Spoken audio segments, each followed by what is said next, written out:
की दफा 13 के तहत जो खवानीन हिंदुस्तान के आज़ादी से पहले बनाए गए और हिंदुस्तान की आज़ादी के बाद जो खवानीन बनाए गए हैं, उन खवानीन से आर्टिकल 13 का क्या लेना देना है, मैं वसीम साहब से दरख्वास्त करूंगा इस पर रोशनी डालें।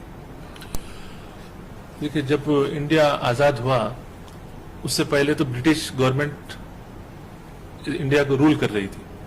जब ब्रिटिश गवर्नमेंट रूल कर रही थी उनके पास भी कई किस्म के कानून थे उनके पास। अब ऑलमोस्ट जितने कानून हैं वो पूरे पुराने जमाने के कानून हैं। अब ले लीजिए लैंड एक्विजिशन एक्ट, ये भी बहुत पुराना, 100 साल से पेशतर और बहुत पुराना कानून है। ट्रांसफर ऑफ प्रॉपर्टी एक्ट, ये सब पुराने कानून है जी।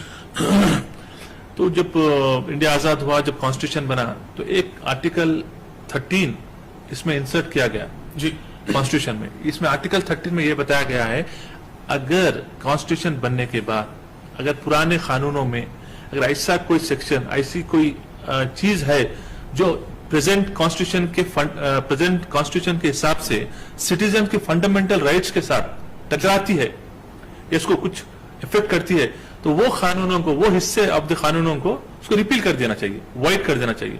ठीक। तो any law, any act which is inconsistent और इन डिरोगेशन ऑफ द फंडामेंटल राइट्स, ठीक, तो उसको वॉइड कर दिया गया।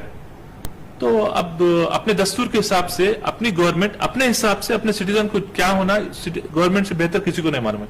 गवर्नमेंट अपने सिटीजन की बेहतरी के लिए ये कॉन्स्टिट्यूशन ऑफ इंडिया बनाई। तो अगर पुराने अंग्रेजों के जमाने के जो कानून थे, अगर वो कानूनों में कोई ऐसा प्रोविजन है जिससे अपने फंडामेंटल राइट्स को इफेक्ट होता है, तो उसको वॉइड कर दिया गया। तो लिहाजा जो भी पुराने कानून थे जो अपने फंडामेंटल राइट से टकराते थे, उसी तरीके से अब जो कानून बनाए जा रहे हैं नए भी बनेंगे जी, आगे भी। अगर कॉन्स्टिट्यूशन की बात भी, अगर नए कानून भी बनते हैं तो कोई भी ऐसा कानून जो बनेगा एक फंडामेंटल राइट्स को से टकराना नहीं, फंडामेंटल राइट्स को डिस्टर्ब नहीं करना, तो वैसे नए कानून भी बन सकते हैं। उस पर आर्टिकल 13 एक चेक है कॉन्स्टिट्यूशन में। ठीक। दोस्तों, बहुत अहम सवाल मैंने किया था।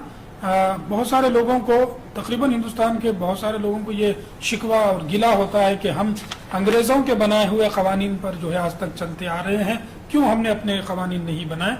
तो साहब ने बेहतर अंदाज में बताया है कि जो कवानीन अंग्रेज ही क्यों ना हो बनाए हों, उसको हमने आर्टिकल 13 के तहत जांच लिया है कि वो कवानीन हिंदुस्तान में आज नाफिज हो सकते हैं या नहीं हो सकते। उस कवानीन में कुछ ऐसे सेक्शंस थे, प्रोविजंस थे जो हिंदुस्तान के दस्तूर से टकरा रहे थे, उनको हमने रिपील कर दिया। कभी आप अगर किसी कानून का मुताला करें तो आपको बज़ाहिर वहां पे नजर आ जाएगा कि बाज़ सेक्शंस को रिपील कर दिया गया है। तो इसको आर्टिकल 13 के